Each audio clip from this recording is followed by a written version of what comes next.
tiene nuestra estructuración. El calificador da un concepto acerca de este tipo de acciones y bonos, y lo que le dice es al estructurador y al emisor si está de acuerdo con ese tipo de estructuración o si tiene que hacer alguna reforma porque cree que los precios o las cantidades no son suficientes o son demasiado altas para el mercado de acciones o de bonos en Colombia. Una vez eso está listo, lo que se hace es pedir autorización al Registro Nacional de Valores. Es decir, por favor, señores del Ministerio de Hacienda, déjenme a mí inscribir estos valores para que yo los pueda comerciar y que la gente, el público, que es el que se va a encargar de comprar esos valores, sepa que son valores legales. Lo que hacen después es llevarlos a DCVAL, el Depósito Central de Valores, que se encarga de desmaterializarlos. Eso de desmaterializar es muy fácil. Nosotros, cuando compramos acciones, lo que nos da a nosotros es un contrato de que nosotros tenemos derecho a obtener ciertas acciones, pero nunca nos entregan las acciones en físico. Esas acciones reposan en el Depósito Central de Valores. ¿Por qué no las dan a nosotros? Porque existe el riesgo de desmaterialización. ¿Qué es eso? Que si nosotros nos quedamos con las acciones, de pronto, por el paso del tiempo, un incendio, una inundación, cualquier cosa, se dañaría el papel de las acciones y nos quedaríamos sin ningún título o ningún derecho que especifique que nosotros somos los dueños de esos títulos valores. Una vez tenemos eso, el estructurador se encarga de nombrar a un colocador. Ese colocador que puede ser una compañía de bolsa que se va a encargar de hacer la negociación puntual con el público. El colocador lo que hace es ponerse en contacto con el inversionista, bien sea en la bolsa, bien sea por contrato directo, para que el inversionista le pague al colocador ese tipo de papeles financieros. El colocador y DCVAL lo que se van a encargar es de mantener el mercado informado en todo momento para que le puedan decir por medio de un sistema de información quién es el dueño de esos títulos valores, y a su vez el colocador le entrega el dinero al emisor, que era el objetivo general de haber sacado los bonos o las acciones al mercado. Toda esta gestión está regulada por el Ministerio y en particular por la Superfinanciera, que supervisa que todos los actores dentro del mercado estén cumpliendo con las especificaciones legales para las cuales están en el mercado. Ahora, en ese mercado de capitales, ¿qué tipos de instrumentos existen? Es decir, esas personas o esas entidades que necesitan liquidez, ¿por medio de qué la pueden conseguir? Los instrumentos de renta fija, primero, títulos valores cuya rentabilidad no varía, pero sus precios sí varían, es decir, los bonos.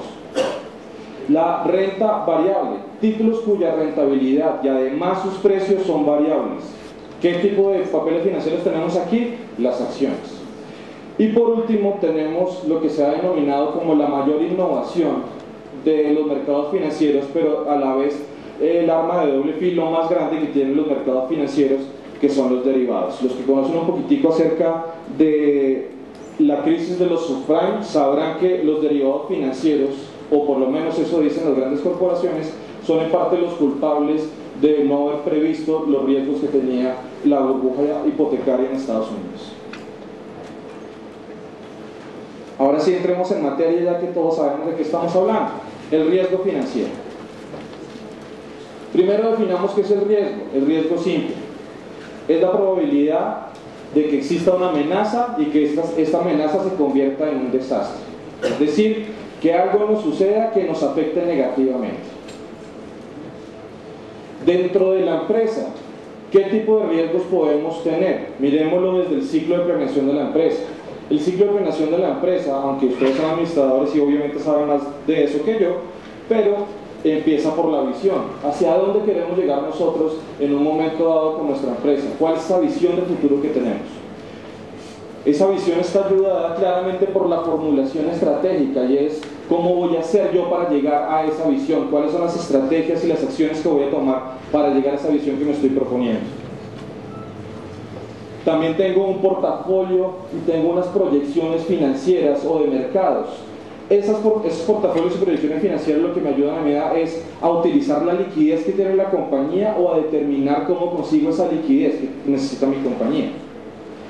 La ejecución tanto de esa formulación estratégica como del portafolio de proyecciones y el portafolio de proyecciones y la medición y desempeño de esas acciones que yo estoy realizando y que me empiezan el ciclo nuevamente. ¿Qué es lo que pasa? Que todas y cada una de esas partes del ciclo de planeación financiera tienen riesgos que van al lado de ellos. Es decir, tenemos en la formulación estratégica los riesgos estratégicos, en la formulación, en el portafolio y proyecciones tenemos los riesgos de asignación, en medición y desempeño tenemos los riesgos de entorno y en la ejecución los riesgos operacionales. Lo que me está diciendo eso es que para poder llegar a esta visión tengo que sopesar todos y cada uno de estos riesgos que están presentes en las empresas en el día a día. Esos riesgos estratégicos, ¿qué son?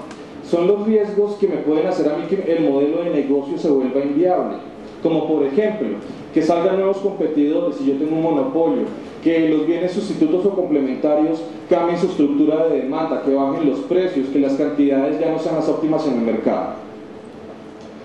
Los riesgos de asignación de recursos, ¿qué es eso? Pues los financieros y los que saben de finanzas sabemos que estos son los riesgos más grandes que tiene una empresa. ¿Será que yo arriendo o será que compro una casa para poner a funcionar mi empresa? ¿Cómo me afectaría eso mi flujo de caja? ¿Compro divisas o compro acciones? ¿Cómo utilizo la liquidez que tiene la empresa en este momento? Los riesgos de negocio operacionales, que son los que en teoría son fáciles de mitigar por medio de una empresa y son los riesgos que están presentes en el día a día de la empresa, los que se pueden sopesar dentro de la empresa. La falta de documentación, ¿de acuerdo? ¿Cómo puedo saber yo si mis procesos están funcionando bien si no los tengo documentados? Si mis empleados están haciendo lo que se supone que dice el sistema de gestión de calidad tiene que hacer. Demoras en las entregas o falta de control en los portafolios de inversión. El riesgo de entorno, aquellos que dependen del accionar del mercado, ¿verdad? De un conjunto de agentes que son ajenos a la empresa. El cambio en el marco legal, los cambios tributarios, el orden público, inclusive la inestabilidad económica. Por ejemplo, en este momento, con la crisis de los subprime, la inestabilidad económica y la crisis financiera nos ha llevado a que todas las empresas tengan riesgos inherentes a la actividad y su flujo de caja. Ahora, todos estos riesgos, ¿cómo se relacionan con las finanzas? Pues muy fácil. Todos y cada uno de ellos terminan afectando los flujos de caja de la empresa.